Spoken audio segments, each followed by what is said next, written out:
Un cordial saludo a todos los oyentes de Radio María. Un día más, con la gracia del Señor, proseguimos el comentario del Catecismo de nuestra Madre la Iglesia. En el programa de ayer habíamos iniciado la explicación del séptimo mandamiento con un primer punto de introducción. Y hoy, que dedicamos el segundo programa al tema del séptimo mandamiento, entramos ya en el primer apartado, que tiene como título El destino universal y la propiedad privada de los bienes. Es a partir del punto 2402 que paso a leer. Al comienzo, Dios confió la tierra y sus recursos a la administración común de la humanidad para que tuviera cuidado de ellos, los dominara mediante su trabajo y se beneficiara de sus frutos. Los bienes de la creación están destinados a todo el género humano. Sin embargo, la tierra está repartida entre los hombres para dar seguridad a su vida, expuesta a la penuria y amenazada por la violencia. La apropiación de bienes es legítima para garantizar la libertad y la dignidad de las personas, para ayudar a cada uno a atender sus necesidades fundamentales y las necesidades de los que están a su cargo. Debe hacer posible que se viva una solidaridad natural entre los hombres. Bueno, desgranamos las frases de este punto 2402. Lo primero que nos suena un poco al Génesis. Dice, al comienzo, Dios confió la tierra y sus recursos a la administración común de la humanidad. Bueno, al comienzo. Digo que esto suena al Génesis porque ¿quién no se ha acordado cuando yo he dicho al comienzo, Dios los creó hombre y mujer? Y les dijo, por eso dejará el hombre a su familia y se unirá a una mujer, y serán los dos una sola carne. Y por vuestra dureza de corazón consintió y permitió Moisés el divorcio, pero ese no era el plan original de Dios. El plan original de Dios es que fuesen hombre y mujer unidos para siempre. Luego, ahora que ha llegado Jesucristo, volvamos al plan original, volvamos al comienzo. ¿A qué nos suena? Nos suena esta manera de introducir el tema del séptimo mandamiento. Nos suena porque también recientemente hemos hablado del sexto mandamiento y en torno a él hemos hablado del matrimonio, del tema del divorcio. Es decir, nosotros queremos ir a descubrir la voluntad original de Dios. Porque claro, luego ocurre que con el paso del tiempo, muchas veces esa voluntad de Dios pues puede verse más difícilmente perceptible. Es como una moneda que cuando se acuña, pues se ve muy clara pues la cara del regente o lo que sea, del emperador, y las letras que están escritas, pues perfectamente acuñada, ¿no? Pero claro, va pasando de mano en mano, van pasando los años, los siglos, y te encuentras tú con una moneda antigua de esas del emperador no sé qué, del Imperio Romano, y no ves muy bien qué es lo que pone ahí, porque claro, a base de tanto tiempo ha tenido un desgaste tan grande que ya se percibe con mucha dificultad qué es lo que ponía en esa moneda cuando fue acuñada, ¿no? Bueno, pues pongo este ejemplo para dar a entender que así también puede ocurrir con el pecado del hombre, que a base de nuestro pecado vamos ocultando, deformando la voluntad de Dios originaria. Y todos nosotros queremos volver a la pureza original. Volver a la pureza original, ¿no? ¿Para qué cómo creó Dios el hombre y la mujer en el matrimonio? ¿Y cómo creó Dios los bienes? Los bienes, ¿no? ¿Con qué finalidad los creó? Antes de que nosotros después viniésemos a deformar las cosas y que ahora ya nos resulte más difícil, de no ser por la Sagrada Escritura, que la Sagrada Escritura es como si fuese una radio, siguiendo este ejemplo que he puesto, ¿no? La Sagrada Escritura, la revelación, es como si fuese una foto original del plan de Dios. Gracias a Dios tenemos la Sagrada Escritura que nos recuerda cuál era la forma en la que Dios acuñó esa moneda en su origen, ¿no? En la creación. Ahora, tenemos una gran ventaja, una gran ventaja, porque claro, esa moneda desgastada desde el Imperio Romano, dice uno, ¿y qué pondrá aquí? Pero nosotros tenemos, siguiendo este ejemplo y siguiendo este símil, tenemos la Sagrada Escritura en la que la revelación me dice cuál es el plan primero con el que Dios acuñó esa moneda, con el que Dios creó al hombre, con el que Dios dio un destino universal a todos los bienes. Bueno, pues ese es el ejemplo que ponemos, ¿no? Por eso para nosotros es tan importante convertirnos es casi sinónimo de volver a los orígenes. A ver, ¿qué quería Dios de nosotros? ¿Con qué plan nos creó? Esta es la clave. O sea, en el fondo, convertirse es no inventar cosas nuevas y raras, no, convertirse es volver a la raíz, volver al origen, ¿no? El plan con el que Dios me creó. Ser un reformador, eso me lo habéis escuchado a mí alguna vez, pero ser un reformador no es, en el lenguaje mundano, significa casi lo contrario que en la tradición de la Iglesia. En el lenguaje mundano, reformador es aquel que rompe con la tradición y hace cosas nuevas totalmente, ¿no? Sin embargo, en nuestro lenguaje bíblico, en nuestro lenguaje de tradición católica, reformador es aquel que vuelve al origen, a esa voluntad primigenia con la que Dios nos creó. Reformar es pues volver a la raíz, que la habíamos ido deformando con el paso del tiempo. Y así entendemos por qué cuando pues, una orden religiosa se reforma en el concepto católico de la palabra, lo que hacen es ser más pobres, volver a ser más pobres, porque claro, ¿qué ocurre? Pues que su fundador pues había puesto en marcha esa orden religiosa pues con una determinada nivel de penitencia, de sacrificio, de oración, y con el paso del tiempo se habían ido relajando, habían ido bajando el listón. Ahora se reforman, ¿qué hacen? Vuelven a su exigencia primitiva. Sin embargo, nosotros entendemos al revés. Nosotros me refiero al espíritu mundano, ¿no? ¿Qué es reformarse? Bueno, pues adaptarse un poco, no hay que ser tan penitente, estamos hoy en día para otras cosas. Hombre, es que nuestro fundador no conocía la televisión, pero nosotros ya tenemos que poner la televisión, y no sé qué, y no sé cuánto. O sea, lo que hacemos es pervertir la palabra reformador, ¿no? No, la palabra reformador en el sentido cristiano de la palabra es volver a la pureza original, ¿no? Bueno, pues esto es la manera que tiene el catecismo de comenzar a explicar el séptimo mandamiento. A ver, al principio, al comienzo, ¿cómo creó Dios la tierra? ¿Cuál fue el plan primero, antes de que luego llegase nuestro pecado y deformase las cosas, ¿no? Entonces, reformar es volver a ese plan primero. Por cierto, que ya tendremos ocasión de verlo, pero vais a ver cómo en Israel tenía tan claro este concepto que incluso tenía años jubilares que cada 50 años los bienes volvían a su dueño primero. O sea, como Dios había creado y había repartido los bienes en toda la tierra, luego pues nosotros habíamos, después por un uso ilícito de las compras, ventas, etcétera, unos habían enriquecido a costa de la pobreza de otros, ¿no?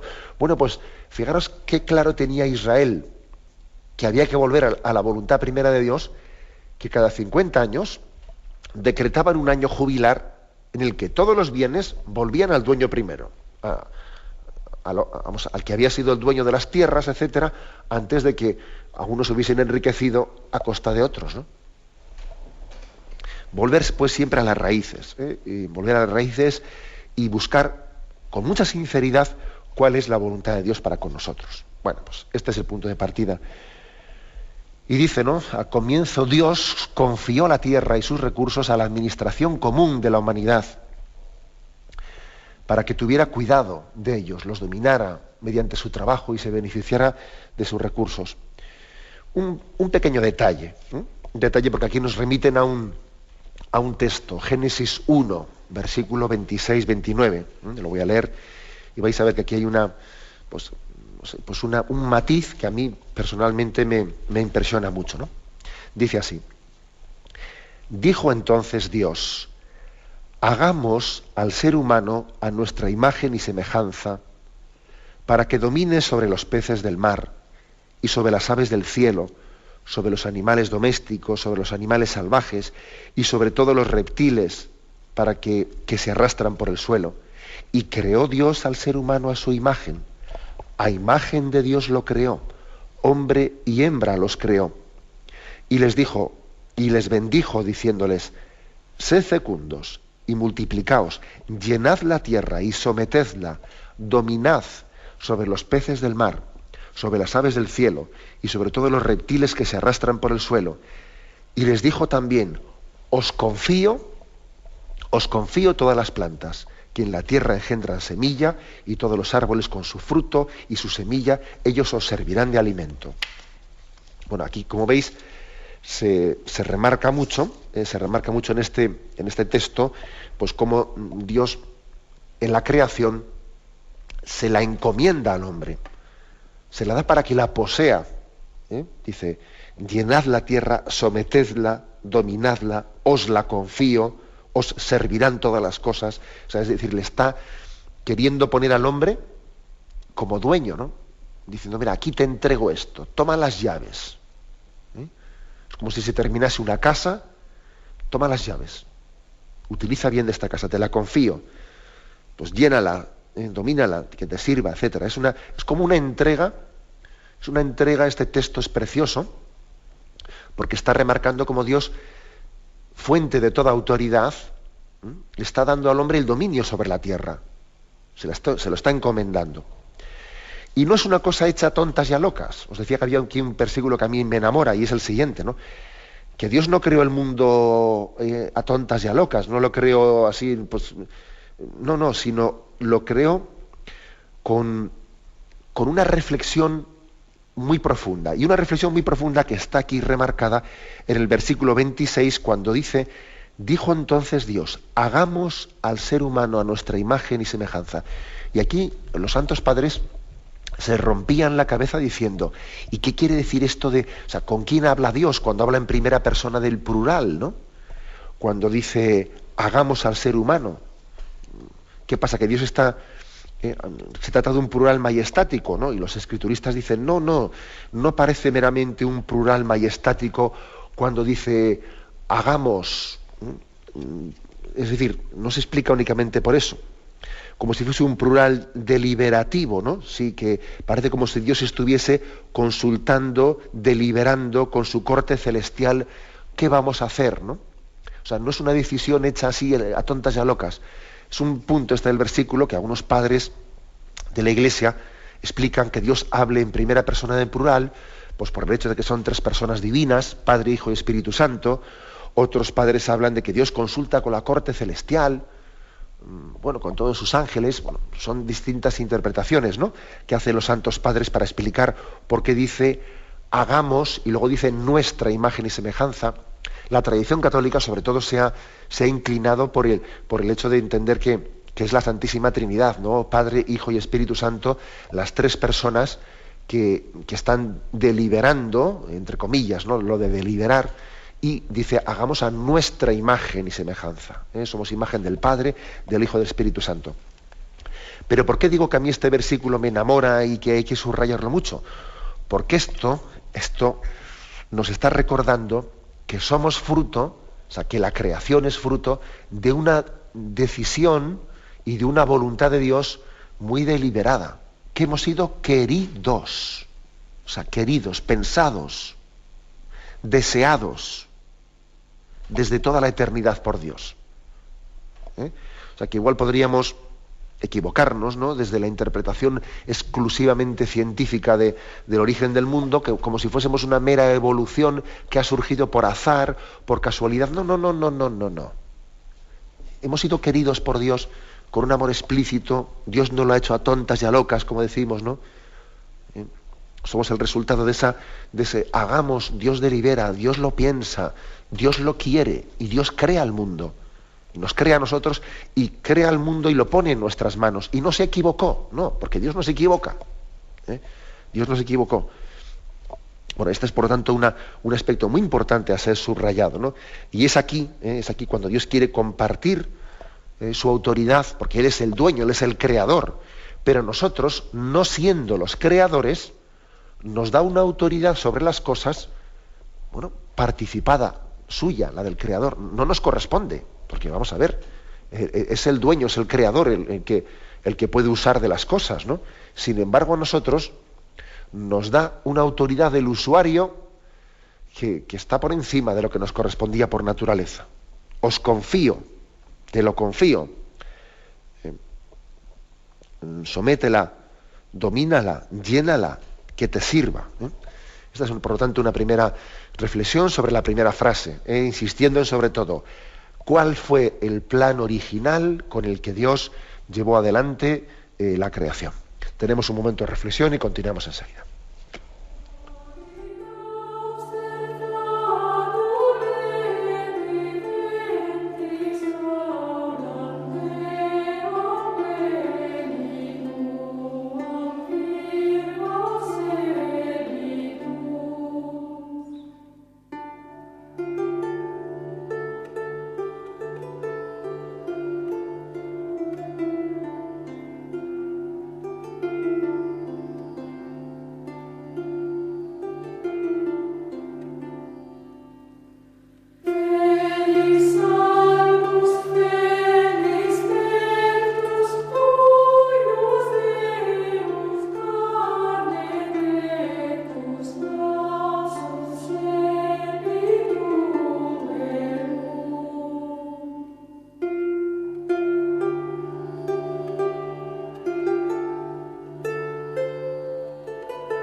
Escuchan el programa Catecismo de la Iglesia Católica con Monseñor José Ignacio Munilla.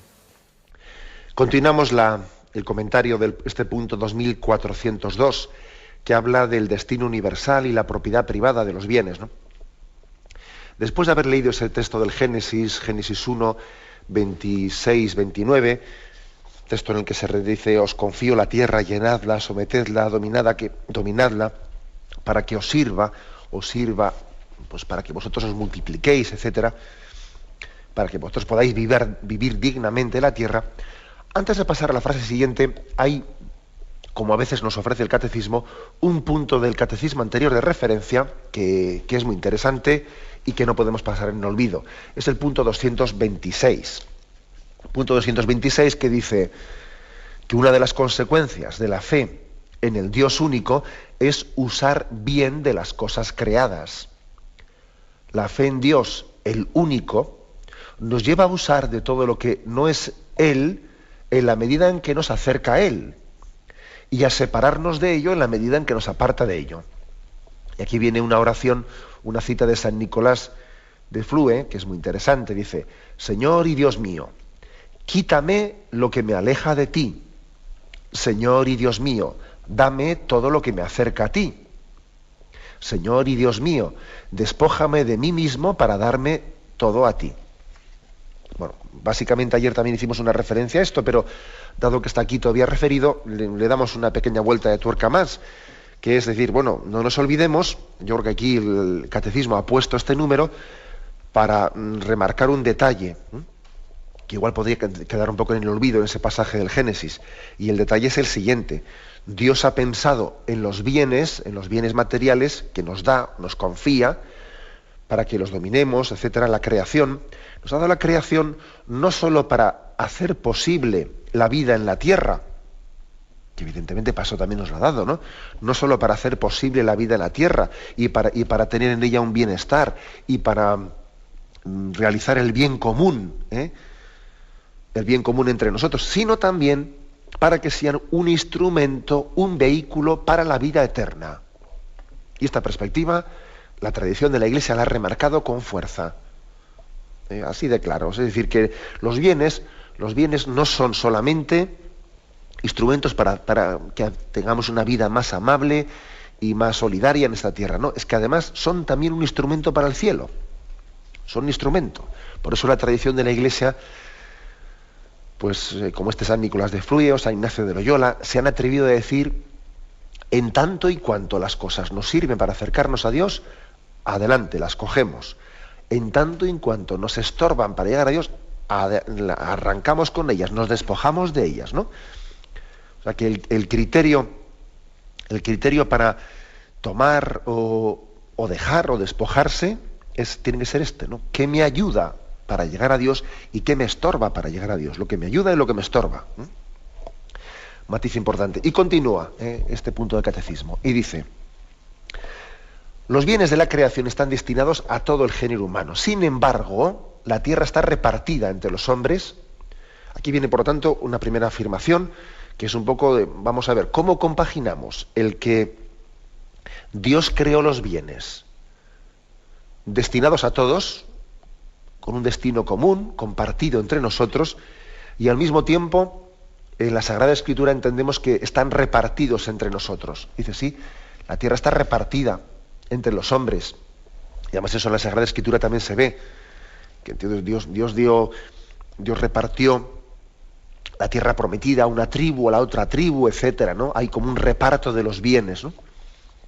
Está repartida, y aquí viene el catecismo como a dar las razones por las cuales, a pesar del destino universal de todos los bienes, que no cabe decir que la tierra sea de nadie, sino que como es de Dios, Dios se la ha encomendado a toda la humanidad. Entonces, ¿cómo compaginar eso con la propiedad privada? Vamos a ver, no se trata de una especie de trampa, un subterfugio para acabar negando lo primero de que Dios creó el mundo para todos y por lo tanto tiene un destino universal y... No se trata de una trampa, es un matiz que hay que entenderlo. Aquí viene a decir las razones por las cuales Dios ha querido también repartir la tierra entre los hombres. Dice, primero, para dar seguridad a su vida. Curioso esto, para dar seguridad a su vida, que dice que está expuesta a penurias y a violencias. Quiere decir que, y más tarde dice, para garantizar la libertad, la dignidad. Es decir, que es que Dios ha querido dar la propiedad privada, que tengamos también, que seamos dueños de una manera privada de lo que en el fondo Él ha creado con un destino universal para todos, porque Él sabe que el hombre, en esta condición en la que se encuentra entre nosotros, en esta condición, tenemos una penuria, la penuria propia de que el pecado puede, está, de hecho está originando pues el que alguien pueda sufrir en su dignidad y que otros no respeten mi libertad. Entonces, para darnos seguridad, para que los bienes fruto del pecado no sean utilizados de una manera en la que no se le respete a nadie su porción de bienes, Dios ha permitido que tengamos propiedad privada. Dicho de otra manera, no es que lo diga el catecismo aquí literalmente, pero yo creo que me atrevería a decir esto, ¿no? Porque no creo que es muy coherente con estos principios. O sea, que en el cielo no habrá propiedad privada, ¿sabéis? En el cielo no hay propiedad privada, todo es de todos. Y en el paraíso terrenal, incluso antes del pecado original, tampoco habría propiedad privada. Todo es de todos, ¿no? O sea, es el hecho del pecado original y de la distorsión que ha introducido entre nosotros, es ese hecho el que ha motivado la conveniencia de esa propiedad privada, porque dice aquí es para dar seguridad. Dice aquí, dar seguridad, claro, porque es que de lo contrario, la existencia del pecado, que hace que tengamos una propensión a apropiarnos, ¿no? A apropiarnos desequilibradamente de los bienes, nos deja en una inseguridad tremenda ante la vida. Luego, he aquí también, fijaros, la misericordia de Dios que se adapta pedagógicamente a nuestra condición de hombres caídos. ¿Es allí? Ahora entendemos muy bien por qué en la vida religiosa, que la vida religiosa es un signo que quiere adelantar a esta vida, lo que es la vida, o sea, la vida eterna, los valores del reino de Dios, es como un adelanto del cielo, porque en la vida religiosa se renuncia a la propiedad privada y lo ponen todo en común, y uno tiene voto de pobreza y no tiene suyo propio nada. O sea, la vida religiosa está como adelantando aquí lo que va a ser el cielo. En el cielo no va a haber propiedad privada. Alguno, el que está apegado a los bienes, al dinero y a lo suyo, y a su cuenta, a sus acciones y sus stock options y no sé qué, dirá, ay, ¿y en el cielo no va a tener todo eso? ¿No va a tener nada de eso? Pues es que no sé si me atrae entonces el cielo. Que tal somos así, ¿no? De apegados, ¿no? Y el Señor nos tiene que purificar de todo eso, si no, no somos capaces del cielo. O sea, es decir, la propiedad privada es pues una concesión que necesitamos nosotros para tener seguridad en esta vida, porque de lo contrario el hombre viviría pues esa angustia propia de la penuria, de ser objeto de violencia por parte de otros. A pesar de que tenemos propiedad privada, somos objeto de violencia, con que imagínate no teniéndola, pues eso sería, vamos, ¿no? Sería la ley de la selva. O sea, por lo tanto, es una especie de, como dice aquí, garantiza la libertad y la dignidad. La apropiación de bienes es legítima para garantizar la libertad y la dignidad de las personas. Porque la situación actual en la que estamos, si a una persona no se le permite tener algo de hecho, es que entonces es como si no reconociésemos la dignidad de esa persona. Claro, es que no es como si no fuese nadie. Si a una persona, en el estado actual en el que estamos, si a una persona dice, sí, yo le reconozco su dignidad, pero no le respeto ningún bien, no estoy reconociendo su dignidad, no nos equivoquemos. Es imposible reconocer la dignidad de una persona sin también reconocer que tiene derecho a tener unos bienes.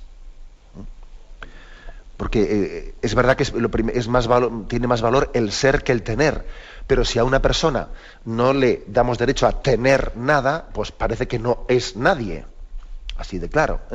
Una manera de reconocer la dignidad de la persona es reconocer el derecho a tener y a ser también dueño de parte de la creación. Si no, claro. Luego, insisto, Dios creó los bienes con un destino universal, pero al mismo tiempo los repartió entre nosotros.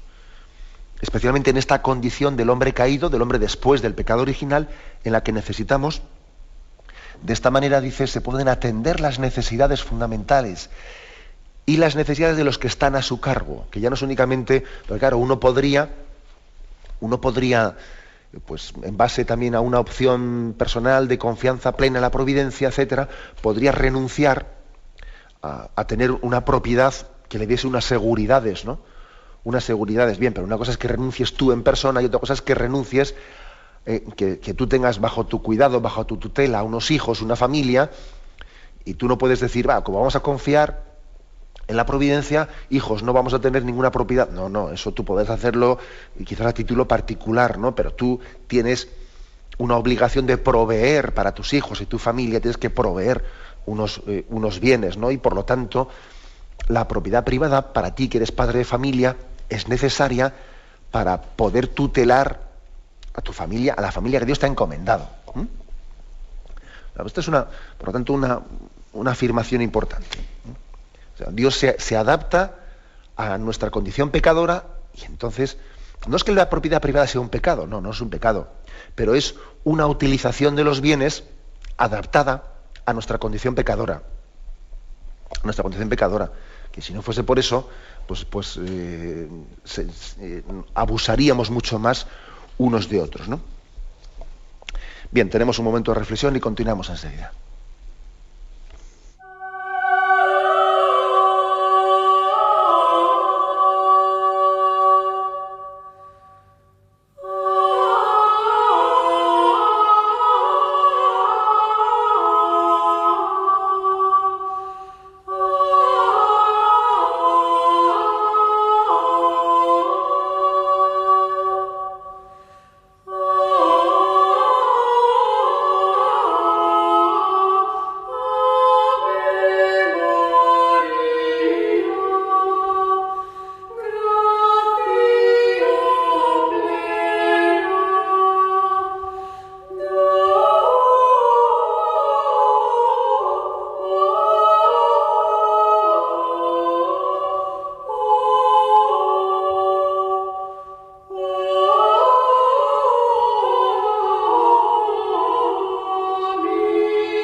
El mundo nuevo que nos ha traído Cristo es el signo de su amor hacia el hombre.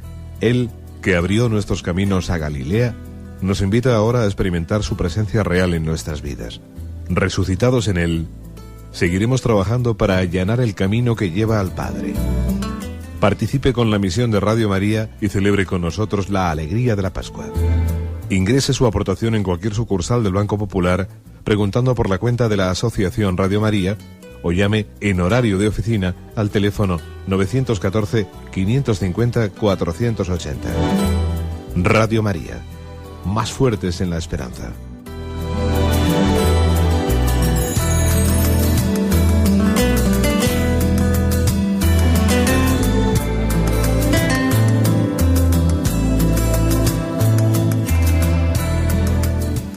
Escuchan el programa Catecismo de la Iglesia Católica con Monseñor José Ignacio Munilla. Continuamos con la explicación de este punto 2402, que introduce el apartado el destino universal y la propiedad privada de los bienes. Después de haber dicho que esa apropiación de los bienes es legítima, pues para garantizar la libertad, la dignidad, para que nosotros tengamos una cierta seguridad en esta vida, porque estamos en una condición pecadora y podríamos ser objeto de violencia por parte de otros y de penuria, y por lo tanto el tener una propiedad privada hace que el hombre pueda usar más, ¿no? O mejor dicho, pueda preservar más su libertad y su dignidad. La última frase de este punto es la siguiente: debe hacer posible que se viva, o sea, la propiedad privada se refiere, ¿no? La apropiación de los bienes debe hacer posible que se viva una solidaridad natural entre los hombres. Bueno, mejor dicho, yo diría que las dos cosas, ¿no? O sea, el destino universal de los bienes, combinado con el derecho a la propiedad privada, esas dos cosas, que aquí este punto ha afirmado las dos, o sea, que Dios creó los bienes con un destino universal. Y al mismo tiempo, Él nos permitió, incluso nos encomendó, que nos repartiésemos los bienes de la tierra, ¿no? Bueno, pues el destino universal, combinado con ese derecho a la propiedad privada, eso hace posible, debe de hacer posible, que se viva una solidaridad natural entre los hombres, dice aquí. Y se remite a un punto del Catecismo, el 1939, que vamos a comentar. Es decir, una perspectiva nueva que nos da aquí el Catecismo. Los bienes, toda la creación son un plan de Dios para fomentar la solidaridad entre nosotros. Así de claro. Es como aquel ejemplo que me recuerdo que puse yo aquí en el programa cuando hablé del mérito, pero ahora también hablemoslo, o sea, utilicemos ese ejemplo pues para hablar de la solidaridad, ¿no? Cuando éramos pequeñitos íbamos a la iglesia y nuestros padres nos daban, llegaba el momento de la colecta y nos ponían en nuestra mano una moneda. Y entonces esa moneda, ¿qué es lo que querían nuestros padres? Que esa moneda nosotros aprendiésemos a no metérnosla en el bolsillo, sino a darla a la bolsa, que la bolsa era para compartir con los demás. O sea, nuestros padres, que eran imagen, son imagen de Dios Padre, del Dios autor de todos los bienes, nuestros padres nos daban una moneda para enseñarnos a darla. Tú fíjate tú qué lección tan importante nos daban. Mérito nuestro era, madre mía, pues coger la moneda, que no era tuya, que era de tu padre, pero el mérito tuyo era aprender a meterla en la bolsa. O sea, el mérito tuyo consistía en no metértela en el bolsillo. Ya ves tú, ¿no? Pero hombre, pero sin embargo a Dios le parecía muy importante enseñarte a hacer eso. Te la doy para enseñarte a darla. Bueno, pues he aquí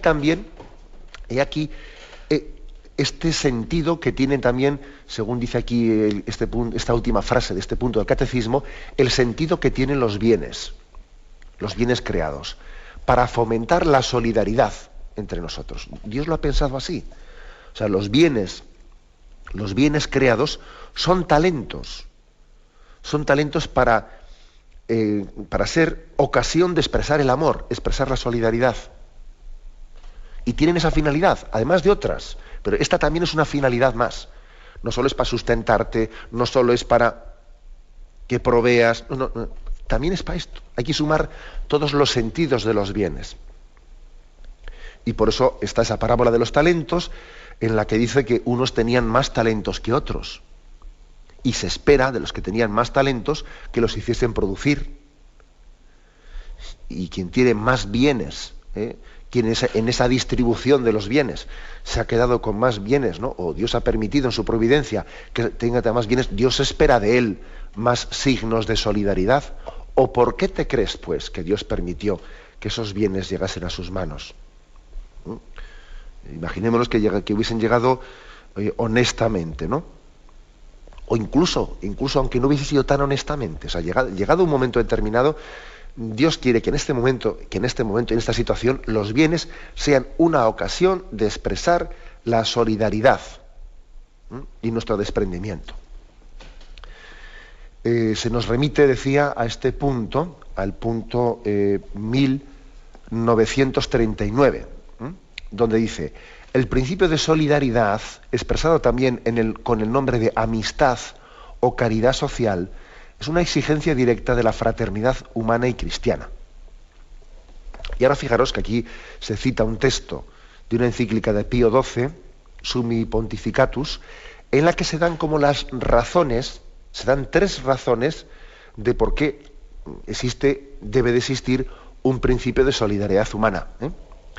Dice: un error hoy ampliamente extendido es el olvido de la ley de la solidaridad humana y de caridad, dictada e impuesta tanto por el origen, por la comunidad de origen y la igualdad de naturaleza racional entre los hombres, cualquiera que sea el pueblo a que pertenezca, como por el sacrificio de redención ofrecido por Jesucristo en el altar de la cruz a su Padre en el cielo, en favor de la humanidad pecadora. Es decir, que en ese texto Pío XII pone 3 razones por las que tiene que haber una ley de solidaridad entre nosotros. Razones para la solidaridad, que hoy en día está muy de moda la palabra solidaridad, está muy, pues, es socialmente bien reconocida, es un valor, pero lo que pasa es que no está fundamentada. Y claro, los valores que son así políticamente correctos, como se dice, no socialmente bien vistos, pero no suficientemente fundamentados por el porqué, corren el peligro de ser un brindis al sol. Un brindis al sol, muy bonito, hablamos de solidaridad, pero luego, como yo no haya sido educado en las razones últimas de la solidaridad, es que claro, si tú no fundamentas los porqués de la solidaridad, parece que es algo hermoso, bonito, que es un poco para limpiarnos la cara. Entonces, 3 razones pone aquí Pío XII en su encíclica, porque tiene que haber una solidaridad natural entre nosotros, bueno, natural y sobrenatural, ¿no? Que es, primera, el origen común, que vamos a ver, todos los bienes en su origen provienen del Dios creador y están destinados, y de nuevo y todo volverá. Cristo es el alfa y el omega, y Él es la fuente de todos los bienes y todos volverán a Él. Por lo tanto, hay un origen común de todos nosotros. Cualquier persona, independientemente de su clase social, etcétera, tenemos un origen común. Hemos salido todos de la mano de Dios. Todos los bienes que ahora mismo están repartidos tan desigualmente en la tierra, no olvidemos que todos han partido de la misma mano. Lo que luego ha ocurrido para que estén distribuidos tan desigualmente es una historia que, entre otras cosas, es una historia de pecado. Luego, a relativizar mucho la actual distribución de los bienes, a relativizarla muchísimo, porque de hecho no va a ser así, no va a ser así, sino que Dios es el origen de todos los bienes de la tierra, y todos ellos tendrán que rendir a Dios, ¿no? Y darle gloria a Dios. Y tendrán que volver a Él como el origen único. Por lo tanto, solidaridad porque hay un origen común. Segundo, porque hay una igualdad de naturaleza, dice Pío XII. Porque todos los hombres tenemos una igualdad de naturaleza, una igual dignidad. porque nosotros entendemos que la dignidad está sustentada en la espiritualidad del hombre.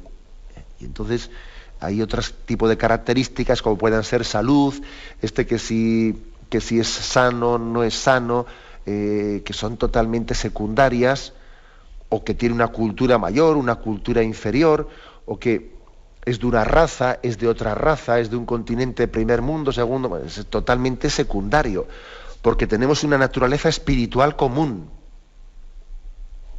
Y entonces a cualquiera de los hombres de este mundo, sean ricos o sean pobres, Dios les mira por igual y les dice hijo, les mira por igual, tenemos una común naturaleza.